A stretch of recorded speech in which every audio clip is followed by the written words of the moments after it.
Gandang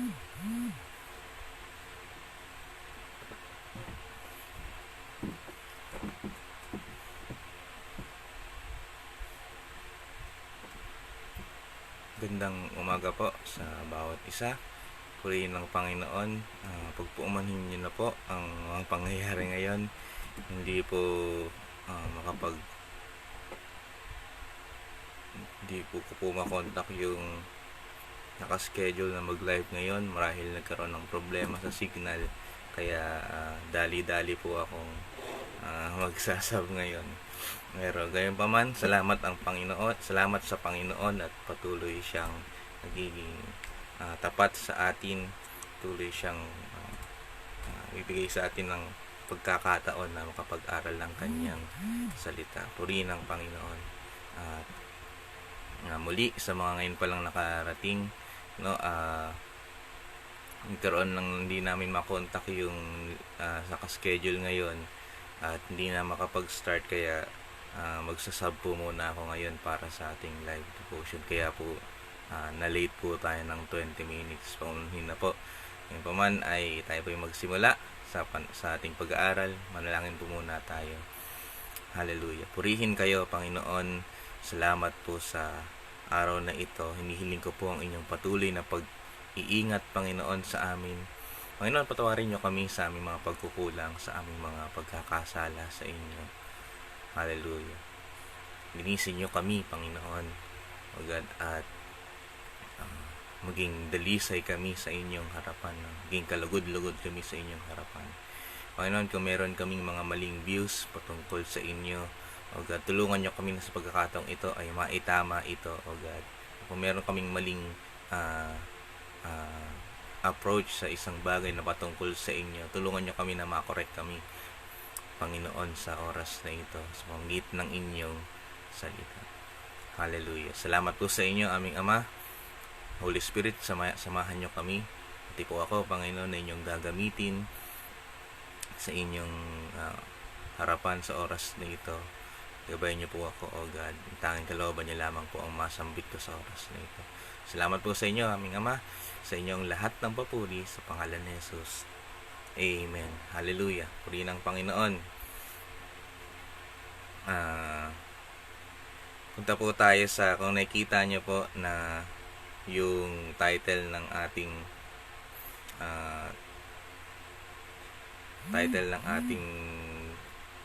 live devotion ngayon ay Names of God series, no?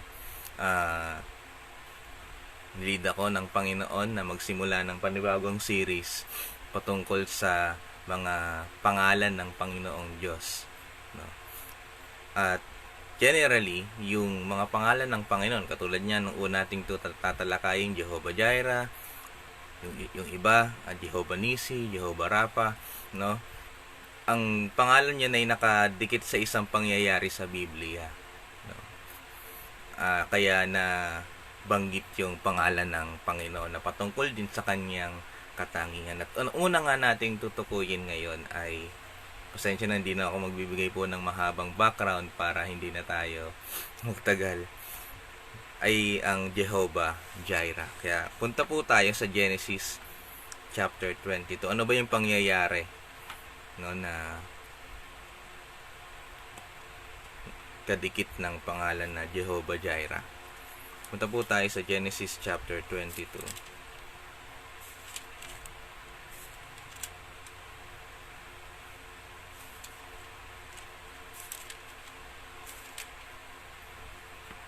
Chapter 22.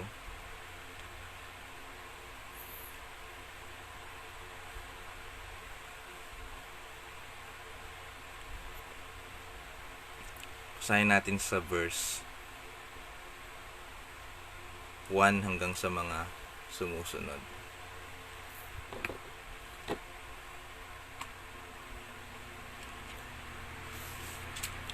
Sabi dito, dumating ang panahon na sinubukan ng Diyos si Abraham. Tinawag niya si Abraham at sumagot si Abraham sa kanya. Pagkatapos sinabi niya, dalhin mo ang kaisa-isang at pinakamamahal mong anak na si Isaac at pumunta kayo sa lupain ng Moria. Umakyat kayo sa bundok na ituturo ko sa iyo at ialay mo siya sa akin bilang handog na sinusunog. So, sa pagkakataong ito, no, nagkaroon na ng anak si Abraham at ang kanyang kaisa-isang anak after how many years, no? At kahit buog sila, no, buog si Sarah, no, sa himala ng kapangyarihan ng Panginoon, nagkatotoo ang natupad ang pangako ng Diyos at nagkaroon sila ng isang anak, at yun nga ay si Isaac. At sa pagkakataong ito, sinubukan ng Panginoong Diyos si Abraham. No, ano yung sabi ng Panginoon? Dalhin sa kanya yung kanyang kaisa-isang anak. Hindi lang kaisa-isang anak. Yung sinabi pa dito ay pinakamamahal mong anak na si Isaac. No? At ang masaya pa niyan, siya pa yung pinakauna kaisa-isa, siya pa yung pinakamamahal na anak. Ang sabi doon ng Panginoon, no, iaalay siya bilang handog na sinusunog. Hindi lang hindi lang to handog na parang yung katulad na dedication na ginagawa natin. Hindi. Handog na sinusunog, papatayin, no, susunugin bilang handog. Katulad ng kanilang ginagawa na paghandog sa Panginoon, yun yung gagawin niya kay iahandog sa Diyos. Siyempre, kung ikaw kaya ang isang ama, no, at biglang sabihan ka ng Panginoon, yan si marahil yan si Daddy na lang, si Pastor Paul lang sabihin sa Panginoon, yung panganay mo na si Wewe, ihandog mo sa akin siya bilang handog na sinusunog. Ano kaya yung unang response, no, ng isang tao dun sa ganong sitwasyon? Kayo po na mga ama dyan, pag biglang hiningin ng one time ng Panginoon yung inyong kaisa-isang anak, kung meron kayong isang anak, ano kaya ang magiging unang response natin? Pero makita natin dito na kinabukasan, verse 3, sabi dito, maagang nagsibak si Abraham ng kahoy na gagamitin sa paghahandog at isinakay niya ito sa asno. Lumakad siya kasama si Isaac at ang dalawa niyang aliping lalaki papunta sa lugar na sinabi sa kanya ng Diyos. Nang ikatlong araw ng kanilang paglalakbay, nakita ni Abraham sa di kalayuan ang lugar na sinabi sa kanya ng Diyos. Kaya sinabi ni Abraham sa dalawa niyang alipin, dito muna kayo at bantayan niyo ang asno dahil akit kami roon para sumamba sa Diyos. Babalik kami agad. So kinabukasan, after ng utos ng Panginoon, no, hindi alam ni Abraham sa pagkakataong ito, although nakasulat sa umpisa, hindi alam ni Abraham na sinusubok siya ng Panginoon. Sabi po dito kinabukasan, pagkatapos ng utos sa kanya ng Panginoon, no, agad silang nag-prepare at pumunta dun sa bundok ng Moria, no, na sinasabi ng Panginoon. At pagdating nila doon, no, may kasama silang mga alipin, silang dalawa ni Abraham at ni Isaac, pero pinaiwan lang sila doon nung nakarating sila doon. At sinabi ni Abraham na, dito muna kayo, bantayan niyo yung mga asno, magsasambal na kami sa Panginoon, no, at babalik din naman kami agad. So susunod, verse 6, ipinasan ni Abraham kay Isaac ang mga kahoy na gagamitin sa paghahandog at siya ang nagdala ng itak at sulo. Verse 7, habang lumalakad sila, sinabi ni Isaac, Ama. Sumagot si Abraham, Bakit anak? Nagtanong si Isaac, May dala po tayong sulo at panggatong, pero nasaan po ang tupang na hinahandog? So habang naglalakad sila, si Abraham at si Isaac, no, sabi na napatanong naman din si Isaac. Sabi niya, Ama, meron tayong panggamit sa panghandog. Pero nasaan yung ihahandog natin? No? Sabi naman ni Abraham sa verse 8, chapter 22, verse 8. No? Dito na lalabas yung Jehovah Jireh. Sabi dito ng Abraham, Anak, ang Diyos mismo ang magbibigay sa atin ng tupang ihahandog. At nagpatuloy sila sa paglalakad. Dito sa ang salita ng Diyos hanggang malinaw, masyadong mababaw yung pagkasalin. Pero basahin natin siya sa King James Version na lang. Genesis chapter 22. verse 8. Sabi dito,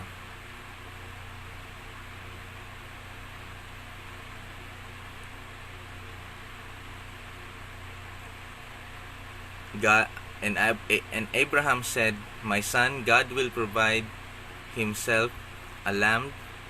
So they went, both of them together.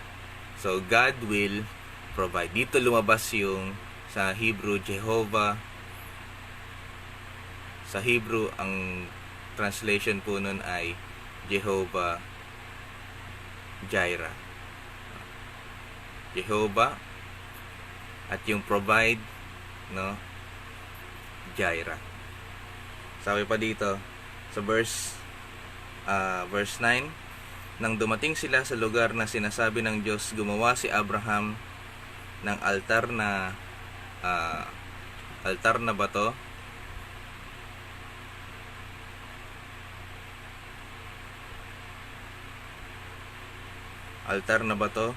at inihanda niya ang kahoy sa ibabaw nito. Pagkatapos ginapos niya si Isaac at hiniga sa ibabaw ng altar. Kinuha niya ang itak at nang papatay na sana niya si Isaac, tinawag siya ng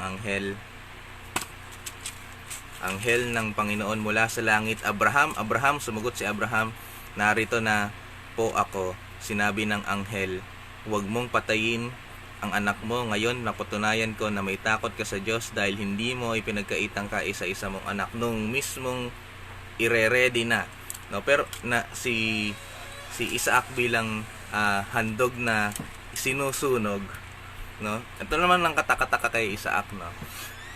Nung hinahanda na yung handog na sinusunog at siya nga yung susunugin at papatayin, wala tayong mababasa ditong imik kay Isaac. Wala siyang kontra, wala siyang ginawang sudden movement. So lang nakasulat, marahil meron, pero makita natin dito na he submit to his father. Talagang yung sumunod na lang siya sa ginagawa ng kanyang ama. No, talagang handa rin siya na sumunod sa kanyang ama to the point na siya yung handog na susunugin. No? Pero nung papatay na, no, ni Abraham si Isaac, tinawag siya ng anghel ng Panginoon, no, mula sa langit. Sabi ng anghel ng Panginoon mula sa langit, Abraham, Abraham. Sumagot si Abraham, narito po ako, no. Excuse me po. Narito po ako. Pasensya na po. Narito po ako, no. At sinabi ng anghel, huwag mong patayin ang anak mo. Ngayon, napatunayan ko na may takot ka sa Diyos dahil hindi mo pinagkait ang kaisa-isa mong anak. Nung papatay na bigla siyang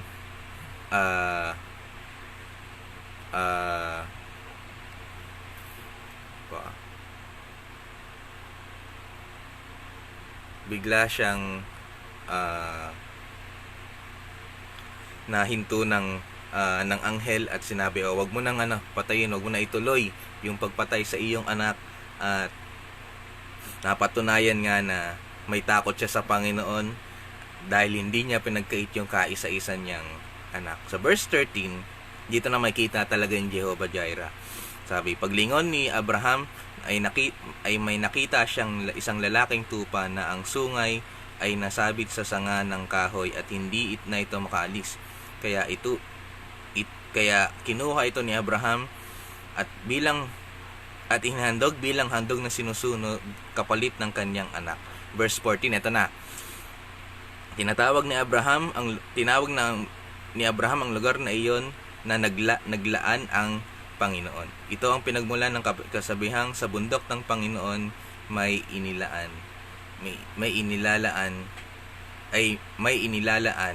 siya. So sa verse 14 makikita natin dito na nabanggit yung Jehovah Jireh. Na ibig sabihin doon sa Tagalog, naglalaan ang Panginoon.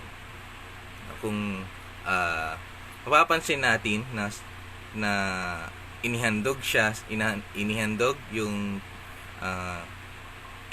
dapat yung anak niya dun sa bundok, no, yung bundok ng Moria, at sa mga susunod pang panahon, no, sa mga susunod pang panahon ay ditong sa bundok tong mismo itatayo yung templo na itinayo ni Solomon. No, yung templo na ninanasang yung yung desire ni David na magtayo ng templo para sa Panginoon, na si Solomon ang nagtuloy dito mismo sa bundok na ito itinayo. No, tapos kung papansin natin, no, yung Jehovah Jireh ay hindi siya past tense, hindi siya yung the Lord did provide, no. Ang sinabi dito, the Lord will provide. Hindi lang siya para memorialize yung pangyayari, kundi anticipation siya for the future, na talagang ang Panginoon talaga ay magbibigay. Hindi siya nabanggit, ang pagkabanggit dito ni Abraham ay hindi lang sa pangyayari neto, kundi para sa anticipation pa for the future, na ang Panginoon ay magpro-provide. At isa rin itong prophetic na word, no? Dahil sa hango din ito sa patungkol sa ating Panginoong Jesus, no? Na instead na hindi sa pangyayaring ito, instead na si Isaac, no, ang mamamatay, no, pinigilan siya ng anghel ng Panginoon, no, at nag-provide ang Panginoon ng hayop para yun na mismo yung papatayin kesa si Isaac, no. At sa Romans chapter 8 verse 32, no, bakit pag nababanggit yung Jehovah Jireh, ang laging iniisip ay, no, na kung meron ng kagustuhan, ibibigay yan ng Panginoon. No? Yun ang palagi, yung kunyari may meron tayong pangangailangan, Jehovah Jireh, bibigay yan ng Panginoon. No? Pero yung pinaka-meaning ng Jehovah Jireh, no, instead na si Isaac yung mamamatay, no, may inihandog na iba ang Panginoon, may pinrovide ang iba ng Panginoon para mamatay, instead na yung anak niya yung mamatay. And it foreshadows what happened in the New Testament. Instead na tayo yung mamamatay, no? Ang Panginoong Diyos yung mamamatay, ang Panginoong Jesus yung namatay, yung kordero ng Diyos, no? Sa John chapter 1 verse 29, bago tayo pumunta doon sa Romans 8:32, bigla ako na divert, no? Instead na ang tayong mga taong mamatay, no, ang Panginoong Jesus yung kordero, ang kordero ng Diyos, no? Sa John chapter 1 verse 29, sabi ni John the Baptist doon, no, ito na yung kordero ng Diyos na mag-aalis ng kasalanan sa mundo. No? Instead na tayo yung mamatay, ang Panginoong Jesus yung naging alay, kapalit natin.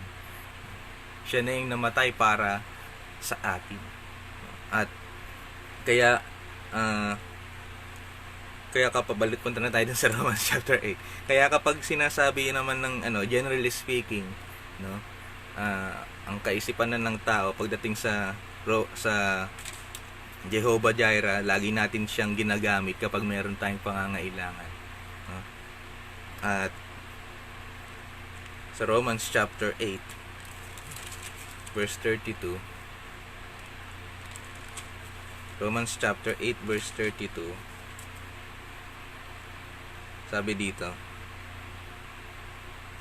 kung ang sarili niyang anak ay hindi niya pinagkait, sa halip ay binigay para sa atin, tiyak na ibibigay din niya sa atin ang lahat ng bagay. Kung ang Panginoong Diyos, no, hindi niya pinagkait ang kanyang kaisa-isang anak, no, tiyak na ibibigay din niya sa atin ang lahat ng bagay. Ito na yung general term natin sa Jehovah Jireh. Kung ang Panginoong Diyos nga, hindi niya pinagkait ang kanyang kaisa-isang anak, tiyak na yung ibang mga bagay ay ibibigay rin niya sa atin. Kaya naman madalas nating gamitin yung Jehovah Jireh pag meron tayong pangangailangan. Yun dahil dun sa Romans chapter 8 verse 32. Pero yung pinaka-meaning ng Jehovah Jireh ay patungkol sa ah, pag-aalay ng Diyos Ama ng kanyang kaisa-isang anak, no?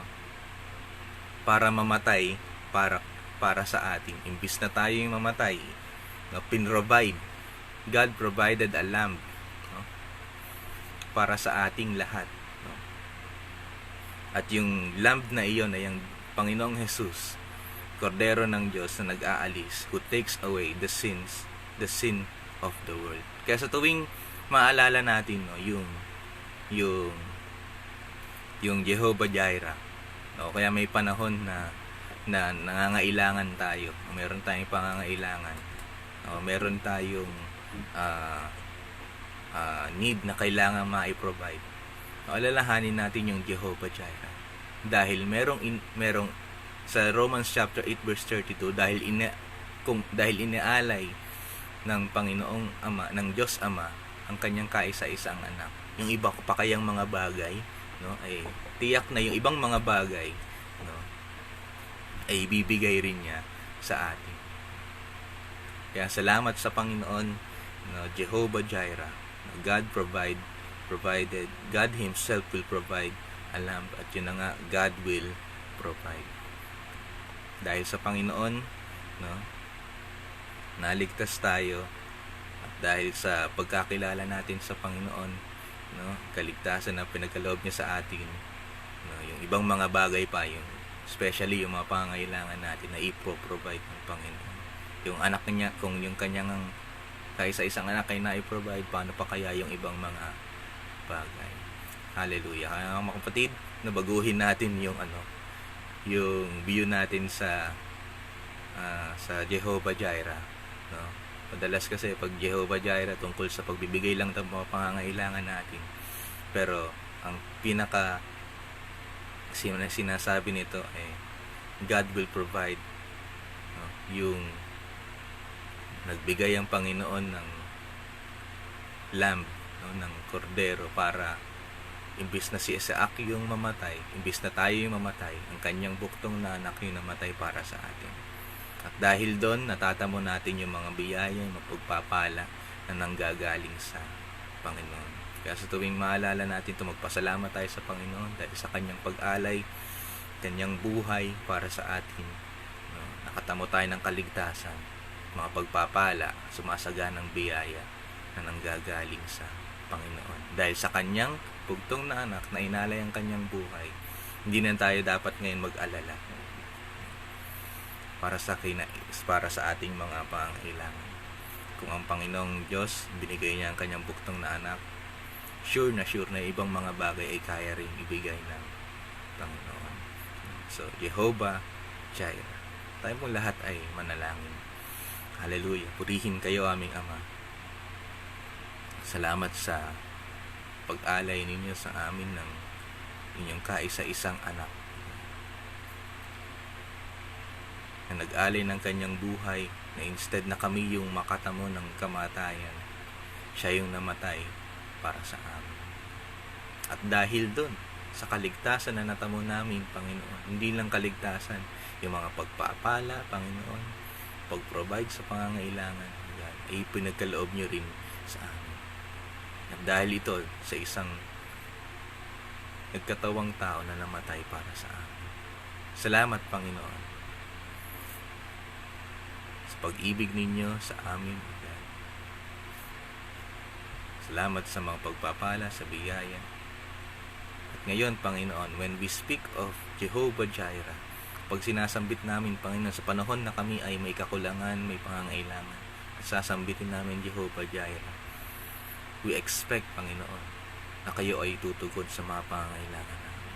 We anticipate, God, we hope na talagang tutugon po kayo. At alam namin na hindi nyo kami bibiguin. Hallelujah. Hallelujah. Salamat po sa inyo, Panginoon. Salamat sa inyong mensahe, Panginoon. Di man namin ito na-cover ng lubusan, pero salamat, Panginoon, sa karagdagang kaalaman na pinagkaloob niyo sa amin. Hallelujah. And from now on, Panginoon, sa tuwing merong kaming natatanggap na pagtugon ninyo sa aming pangangailangan, o papasalamat kami, O God. Hallelujah. Papasalamat kami ng lubos sa inyo. Lalo na sa inyong anak, Panginoon, na hinalay ang buhay para sa amin. Kaya namin natatamo yung mga pagpapalang ito. Hallelujah. Salamat sa inyo, Panginoon. Purihin kayo, O God. Tulungan nyo kami na makorek namin yung aming view, Panginoon. Magkaroon kami ng tamang view patungkol sa Jehovah Jireh. Lubusan kami magpasalamat palagi, Panginoon, sa inyo. Hallelujah. Palayan nyo kami, Panginoon, ang lahat ng nakikinig sa oras na ito, saan man kami naroon, ang pagpapala nyo sa bawat isa. Pag-iingat, Panginoon, kagalingan sa mga sakit, O God. Hallelujah. Tanging ang kalooban nyo lamang ang masunod sa amin. Purihin kayo, Panginoon, sa inyong lahat na papuri, sa pangalan ni Jesus. Amen. God bless po sa bawat isa. Purihin ng Panginoon. Pagpasumanhin nyo na po uli at nagkaroon ng onting problema at sobrang na-late tayo sa pag-start. Pero God bless sa bawat isa. Sa Diyos ang lahat ng papuri. Tandaan natin, Jehovah Jireh.